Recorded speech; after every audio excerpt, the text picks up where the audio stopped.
another interesting edition of the Economy and Politics show where we discuss key developments in the economy as it affects the households. For this edition, we'll be looking at transforming Nigeria from a resource to a knowledge-based economy. And my guest is Dr. Femi Adeluyi. He's a technical assistant to the Honorable Minister of Communications and Digital Economy. It is nice to have you on the program, Doctor. Thank you so much. And before we begin to discuss, let us give you some key stories from last week. The biggest story is the Russian invasion into the territory of Ukraine, which has changed the dynamics of foreign relations and alignments in the globe. It has affected the price of crude oil, which has risen to over $100 for the first time in almost a decade. The United States and United Kingdom have both placed economic sanctions on Russia, while the European Union has stood its weight behind the decision to hit Russia with those sanctions. This development will have huge impact on the global economy, and WebTV will continue to monitor the developments as they come. Also last week, the Minister of Communications and Digital Economy, Professor Issa Ali Pantami, challenged startups and innovators in the Nigerian ecosystem to take advantage of existing policies of government to further consolidate and enhance the success of the ecosystem. Pantami gave the charge when he met with indigenous innovators in Lagos to explore avenues of developing the ecosystem to further drive the digital economy agenda. We go on a break, and when we return, we'll continue this conversation. Tune in to WebTV Daily to stay up to date and informed on the financial market, personal finance, and more. We have got you covered with all your favorite TV shows, economy and politics, market review, women's series, millennial talk, Islamic Finance Weekly, The Brief, exclusive interviews, events, and we keep you up to date on all the updates in the financial market with the market opening gong. Watch premium content. Watch WebTV. Same news, different perspective. Welcome back. If you're joining us, it's the Economy and Politics show, and we're looking at transforming Nigeria from a resource to a knowledge-based economy. My guest is Dr. Femi Adeluyi, Technical Assistant to the Honorable Minister of Communications and Digital Economy. So, Dr. Femi, let's begin with the National Digital Economy Plan. It's a plan that spans for the next 10 years and is built to push Nigeria to become a leading driver of digital economy globally. How is this going to help in this transition of Nigeria from a resource-based economy to a knowledge-based economy? Thank you very much. Thank you for the introduction. Thank you for the background. Like you said, there's a whole lot going on globally, and it's showing us that the issue of depending on resources, resource-based economies can be very volatile, if I may use that word, and we've realized this, and the focus has been to transform Nigeria from a resource-based economy to a knowledge-based one. And that's why when the Honorable Minister assumed office in August 2019, apart from meeting the CEOs of the parastatals under him and the directors of the ministry and the permanent secretary to ascertain the current state of things, his immediate assignment was to, write to Mr. President and say, it's important that the mandate of the digital economy is also included in the mandate of the ministry, as well as, the need for the change of the name from the Ministry of Communications to the Ministry of Communications and Digital Economy. And Mr. President graciously approved this request because the Honorable Minister put out a very robust case. He compared what was going on in other countries, other climes, the ITU and so on. And he made a case that it's important, very important, for the overall sustainability of our economy, for us to adopt and embrace the digital economy. And this was approved by Mr. President on the 17th of October, 2019. It was taken to effect on the 23rd of October and endorsed there. And then the implementation of Nigeria's digital economy program, as it was started on the 24th of October, which we call it the Digital Nigeria Day. It also coincides with the day that the UN has set aside for things related to the digital economy. So it was a nice coincidence. Why was it called why did we say it should be called communication and digital economy? Because that name in itself, it captures what we want to achieve. Communications on its own is just a channel. I'm talking to you now, I'm using a communications channel. So communications is a channel. Communication and digital economy. You know what? Right now, everything is digitalized, right? We're living in an era of datafication. Everything can generate data. Prior to this discussion, we're just having a little chat about football. And it's interesting when you see how the Premier League or whatever league, they come up with stats about the players, how long they have run, how many times they kick the ball and so on. You wonder, someone that is uninitiated, as it were, to the field of digital economy, wondering, these people are so smart. How did you do it? So simple. There are sensors on the boot, sensors on the shirt, sensors on the ball, the goalpost, and so on. So what am I saying? We're living in a datafication era. Everything is digital. So we believe the communication is the channel. The content, if you want to succeed this day, the content is digital. So digital. An economy. So at the end of the day, we don't want a situation where you're just focused on ICT, digital economy, without it translating into benefits for the overall economy or the traditional economy. So that's why it was called communications and digital economy. And it's very interesting that COVID came and battered economies around the world. Nigeria also had to suffer as a result of the COVID-19 pandemic. It affected our economy. And unfortunately, we went into a recession. But just to show that the plan that we have, the National Digital Economic Policy and Strategy for Digital Nigeria is working. Our sector played a very significant role in helping Nigeria to exit recession. And Mr. President also spoke about this sometime last year when he was launching one of our policies. The digital economy sector played a significant role in helping Nigeria to exit recession much faster than when the experts said. For example, in 2020, the fourth quarter, the ICT sector was the fastest growing sector. Double digits. Had a growth rate of 14.70%. Yes. Not only was it the first, it was the only sector that grew by double digits. Double digits, yes. And when you added the aggregated the growth rates of the second, third, fourth, fifth, sixth, and seventh sectors, it still did not come up to what the ICT sector contributed. So the growth rate, that's what made us be able to exit recession. I'm not going to be modest about it because just as the truth, it starts. And even the entire year, it was the only sector that grew by double digits. Furthermore, last year in second quarter, we had the highest contribution of the ICT sector by economy at 17.92%, the highest ever. So what we're doing is not just formulating policies and having programs, we're actually having real impact. And the truth is that even though we say 17.92% that contributed in that quarter, it doesn't really tell the real story about what the digital economy sector is contributing. Because we know that nobody is going to use banks. Nobody is going to be able to access banks in Nigeria today without the role of the digital economy sector. So if you aggregate all those other parts, the services, digital services, you find out that probably we're getting up to 40% or something. So what am I trying to say is that I'm trying to say that the contribution of the digital economy to Nigeria and to the issue of getting us to become a knowledge-based or digital economy has been huge. Talked about the resource-based economy. Some people like to say that the data. So I talked about data being very important. Let's say data is the new oil. Yes, and no.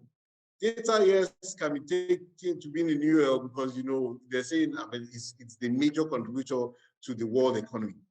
But I would like to see, and I've also tried to emphasize this in one of his books that I just wrote on datafication, that data, yes, you can say is the new oil, but it's better to think about data as the air we breathe rather than the oil we burn.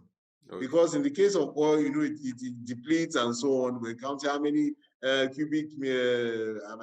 what volume of oil we still have in Nigeria. So, but data, you can use one data for many things, So let me stop there. If not, I'll just keep talking. I'm excited about this industry. Data is a big thing now, and of course, I like the fact that the ICT has been recognized as a big good driver, double digit, remarkable, and it takes good policies and the political will to sustain that momentum and make it create more opportunities for the economy, which goes to the issue of skills, because global competitiveness has to do with skills, and Nigeria needs to be on top of that game. How is this plan, the second pillar, looking at digital skills, how is it being driven to ensure that across universities, across various hubs that are being created across the country, the support is there from the ministry and government backing? So yes, like you mentioned, the second pillar is digital literacy and skills. And why did we call it digital literacy and skills? It's because we feel it's important to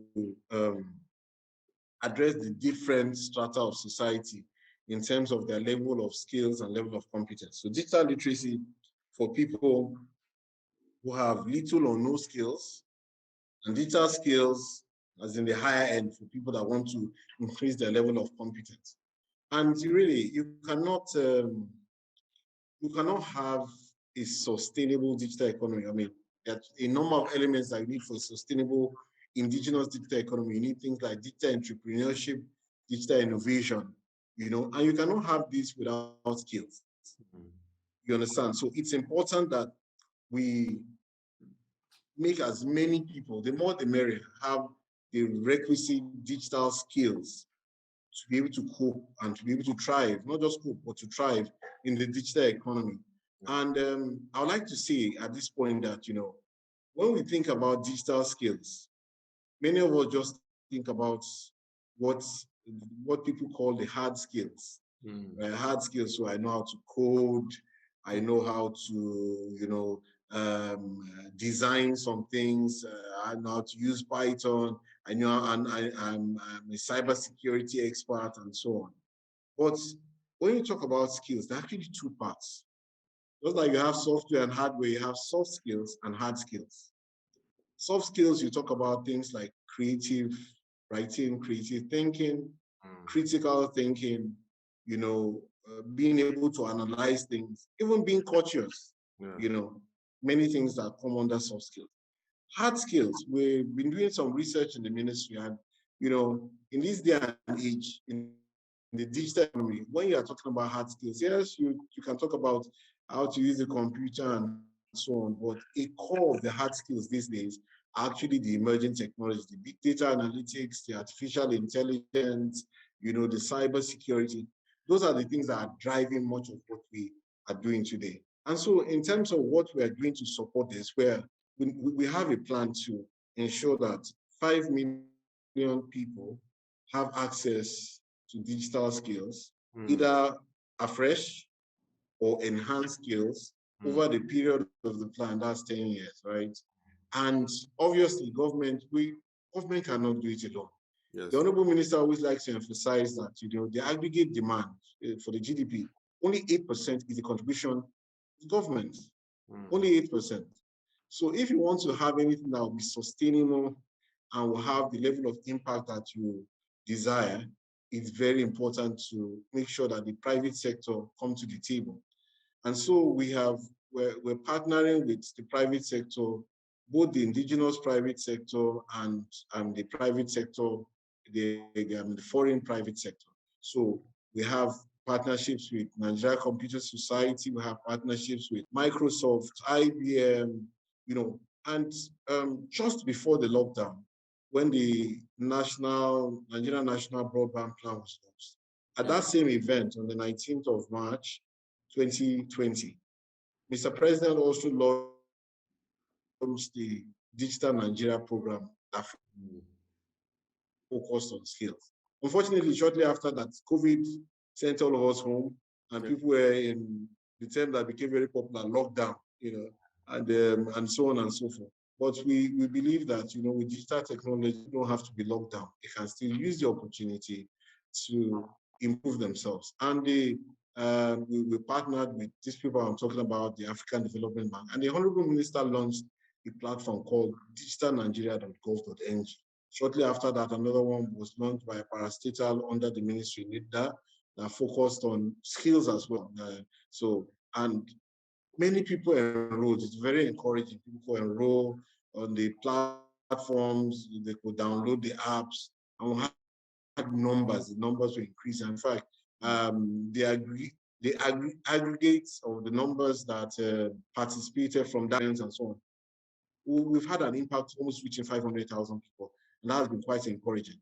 Right. And right now, we have a partnership that is running with Microsoft, where they plan to train like 5 million people in the next 3-4 years. In addition to that, we're having a conversation with IBM, which will still continue next week, to see how, we can make sure that more people have access to these things, we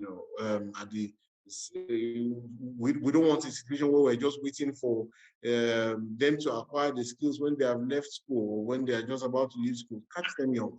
Let people have exposure to these things. You'll be surprised what they can do later. We have partnerships with Huawei to go to the universities, and so many partnerships. Just the more the merrier. We want to, so you will notice that the numbers have even exceeded the 5 million. We want to get as many people as possible. There's no reason why Nigerians should not be exporting their skills. Yeah. Some people will say, okay, when you train all these people, where are they going to work in here?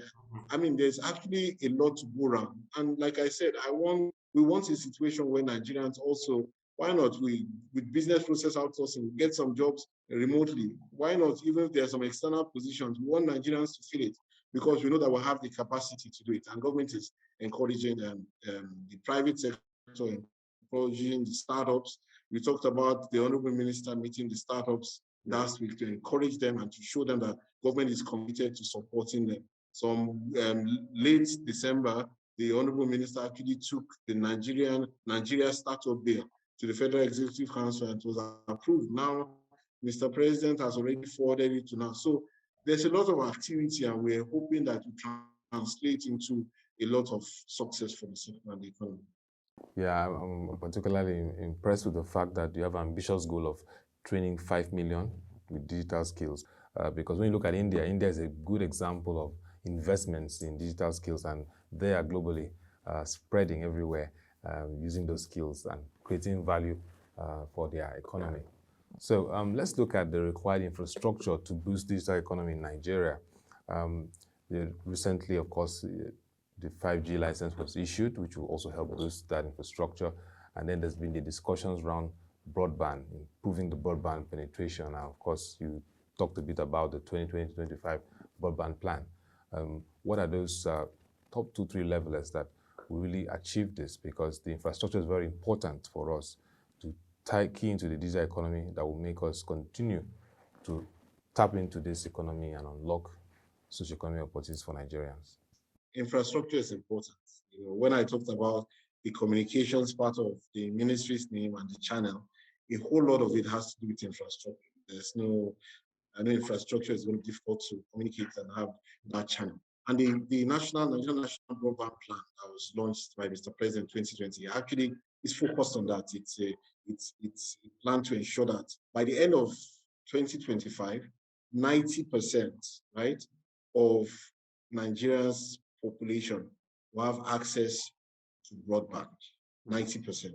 Yeah. Of the population should have access to broadband, and so not 90% of the geography of Nigeria, but 90% of the population, because there are parts of Nigeria that are not inhabited right now. So, and the number of aspects that we're dealing with, the policy, the infrastructure, to ensure that this comes to pass, and we've had quite a great success. We've been able to extend the penetration. At some point, it reached, almost getting to 50. We had a little slowing down of it because of the mainstream linkage, which is also very important, but it's rising again. And we're optimistic that we're making progress. We're ensuring that things that have been bottlenecks to the issue of expanding infrastructure have been addressed. And two of the major things as follows. The first one is right of way. And the second one is protection of critical natural infrastructure. Okay. Now, I said at the beginning that when the Honorable Minister assumed office, he met with, the parastatals, met with the officials at the ministry. He also met with, the key players in the industry. And the the telcos, their major concern and major complaints hovered around this issue of right of way and protection of their equipment. Years before the minister, assumed office, it had been agreed at the National Economic Council that right of way charges should be 145 naira per linear meter.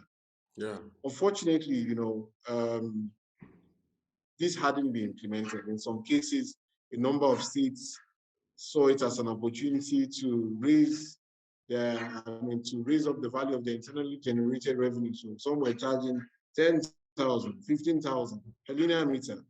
The bad news is that, well, the good news might be that they will get some money, but in the short term, the bad news is that because we pushed to you and me, the consumers. And so the Honorable Minister in January 2020 engaged with the Nigeria Governors Forum and made a case. He said, look, let's stick to this 145 because to allow people to want to come and deploy.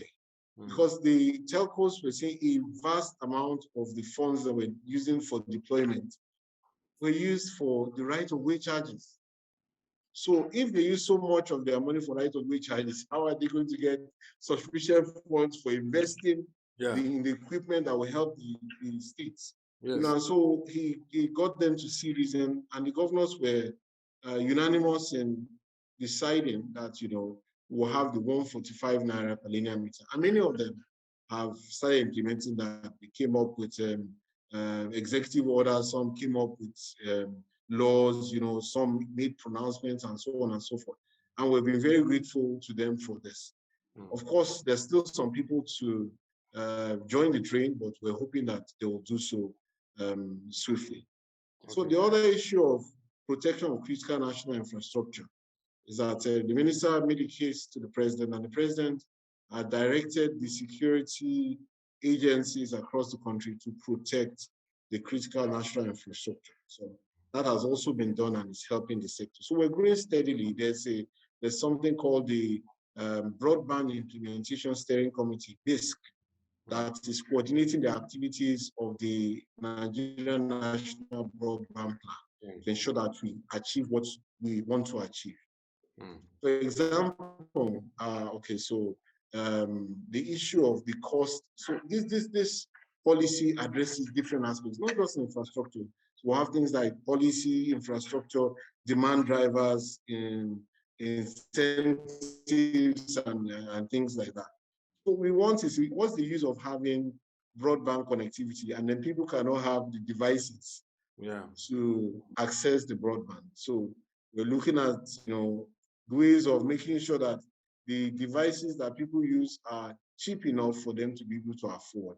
We're also trying to ensure that if broadband is available, we don't want a situation where broadband is now so expensive that people cannot use, right? So we want a situation where it's cheap enough for the cost of broadband is cheap enough for people to be able to access.